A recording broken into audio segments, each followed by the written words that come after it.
overview of genetic profiling. I'll start off with the basics and then I will develop some ideas.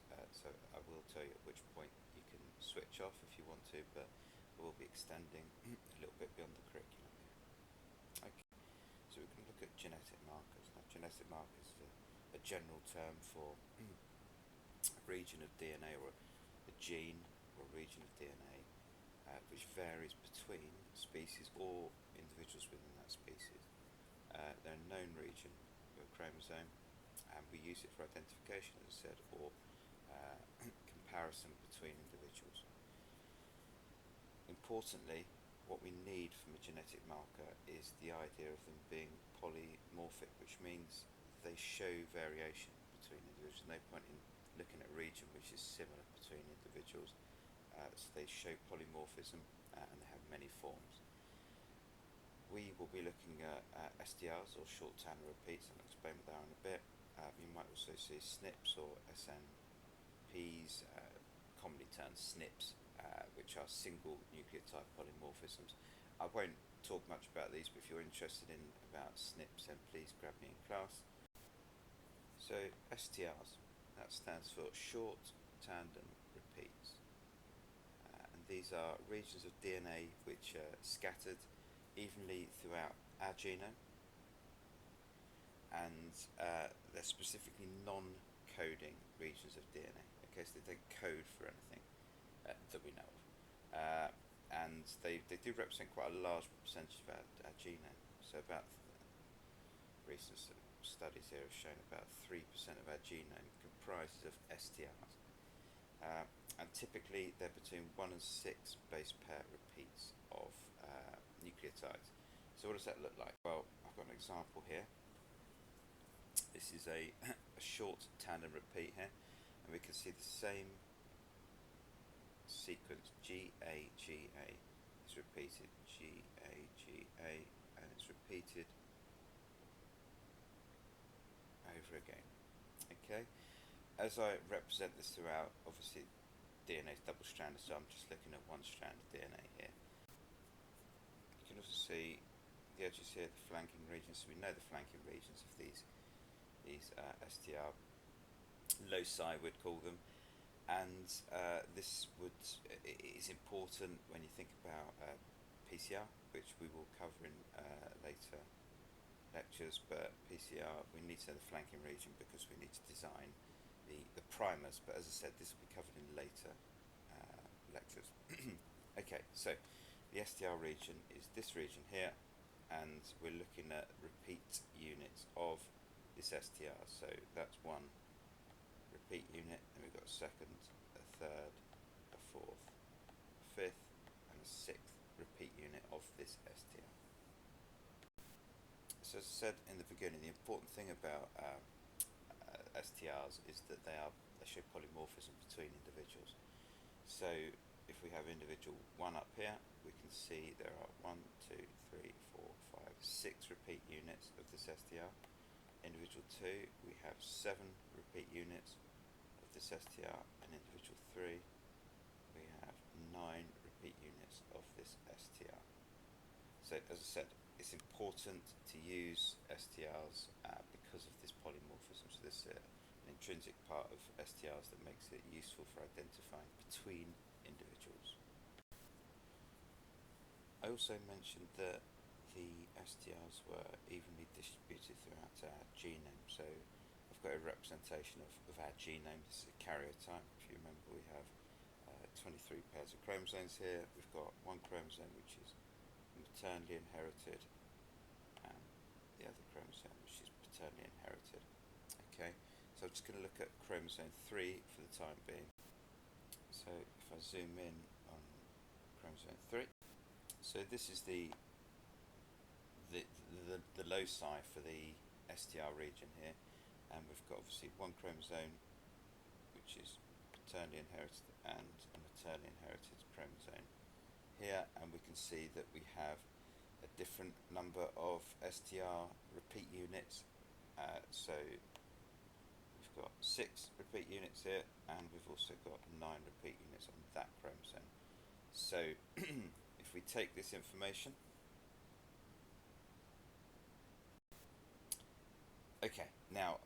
this point onwards, I'm going above and beyond. So if you would like to switch off, you can do now. But note that you need to know what an STR is and how it can be used to determine between individuals. Okay, so we're looking at this first loci here, and we've got two values, and with a bit of luck you should understand now where those two values, or how we've arrived at those two values, okay?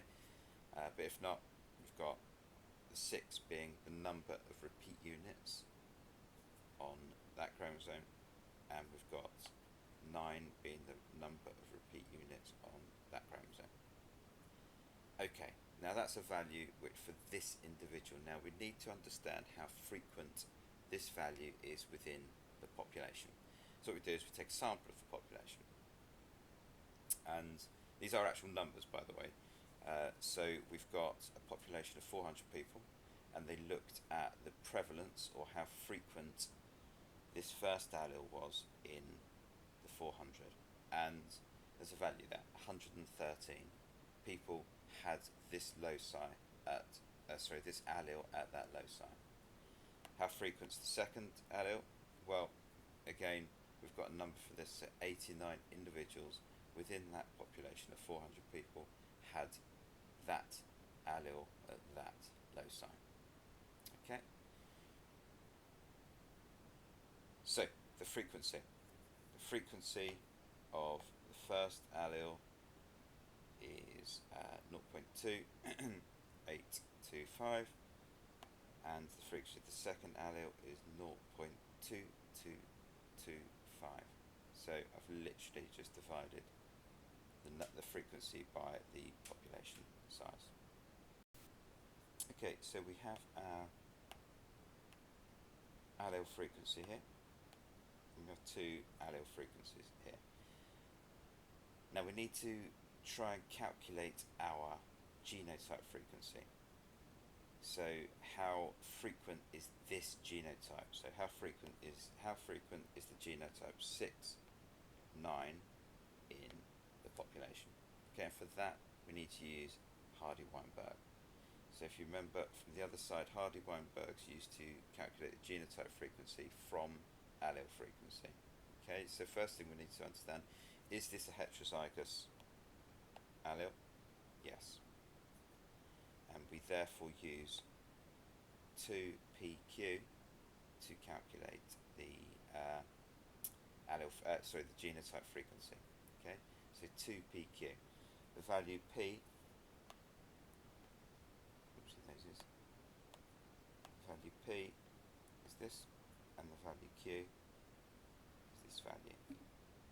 Okay, so when we do that, we do 2pq, we calculate our genotype frequency to be that. So what does that say? What does that tell us? It tells us that effectively this genotype, so 6,9, the genotype 6,9 is found in what, 12 to 13% of the population. Now what does that mean on its own? Well, not very much, I suppose. It's quite common, you know, if in 100 people, 13 other people are going to be sharing this genotype. So it's discriminating power, so how much it discriminates between individuals is not particularly good. Okay, so what do? Well, we look at more loci. Now, you're probably thinking, crikey, there's a lot going on, and there is, so we'll go through this nice and slowly. So this is the loci we just looked at.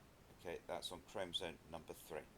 Okay, so this column has the loci, and we've got 1, 2, 3, 4, 5, 6, 7, 8, 9, 10 different loci we're looking at now.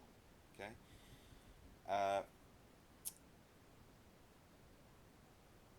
and this will be an individual, so this is looking at an individual's profile. Okay, so on D3 we have allele 1 here, so this person had a 15 repeat unit and 17 repeat unit. Okay, now the allele count is the number of times this repeat unit is found in the population, and the allele count 2 is the frequency of this allele in the population. Okay, just exactly the same as we've just done. Okay, so what we do then is we look for the allele frequency of 1. So we've got 113 divided by 400, 400 being our population sample.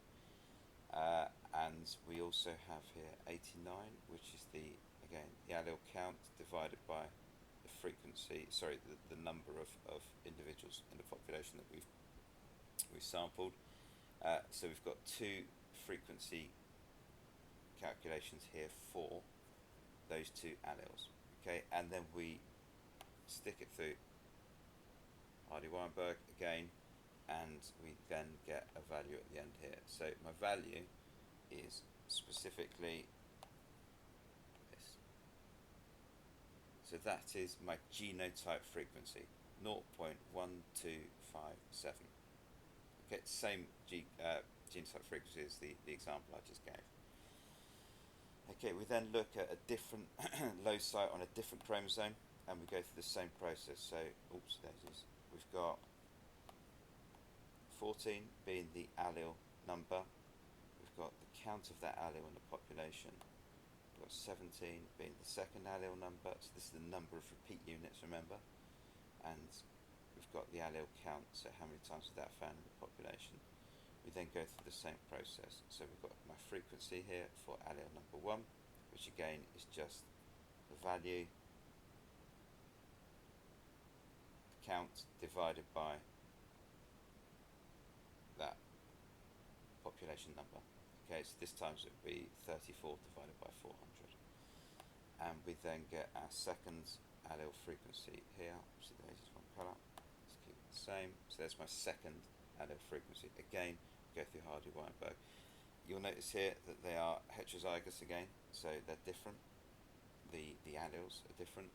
So we just go through the Hardy-Weinberg, so it's 2pq again, and we get our second genotype frequency here. Again, we go through the whole process for each of these loci. They're all heterozygous. You'll notice down the bottom there, if we go through this one, you'll notice down the bottom that we have 21, and we also have another 21 here. So these are homozygous. The alleles are homozygous. So the calculation, how frequent is that in the population? We go through the whole process again. 71 individuals in that 400 had a 21, and the same value here. So we've got our allele frequency being the same for allele 1 here and allele 2. Okay, now the reason I mentioned this one is because the Hardy-Weinberg for this one is slightly different. As I said, we've done this on the other side of the course, but for this, when it's homozygous, we do that value squared. Okay, so we get a different calculation here, but we still get a genotype frequency. So we have a genotype frequency for all of the different loci throughout this genome. Okay, and because they are inherited independently, we can then just multiply up these genotype frequencies to give us a profile frequency. So this is the profile frequency at the bottom here, and this is the let's go on, highlight that. So that is the thing we're after here, and it's a very small number, 7.574 times 10 to the minus 14. What do we do with that? Well, that number essentially tells us how frequent this profile, so this and this profile, is within a population. Okay, and it's 0.0000. So this profile would be found in 0.0000. You get the picture, percent of the population. So it gives us the profile frequency for this individual within the population. So how common is this profile? profile within a population. Now, with such small numbers, it's difficult to get your head around. So the reality is, what we do is we take the reciprocal.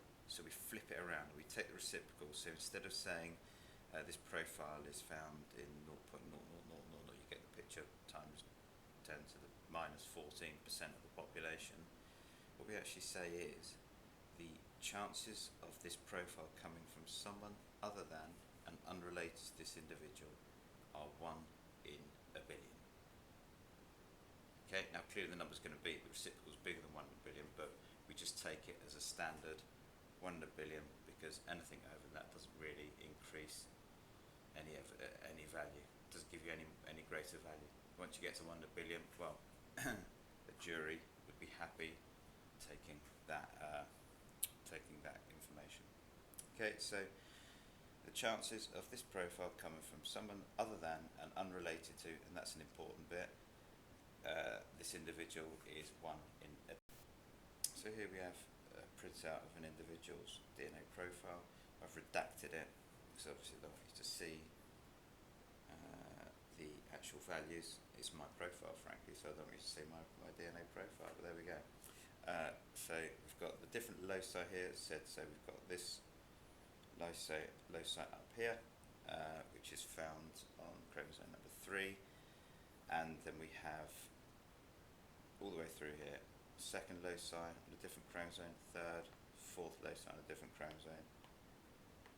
We've got all these loci, okay, and with that in mind, that is a DNA profile, and that is how we do DNA profiling in terms of the statistics and that side of thing. However, how we do it in practical is for the next lecture, so PCR and electrophoresis. So this is practically how we'd obtain a DNA profile, and over to the next couple of lectures.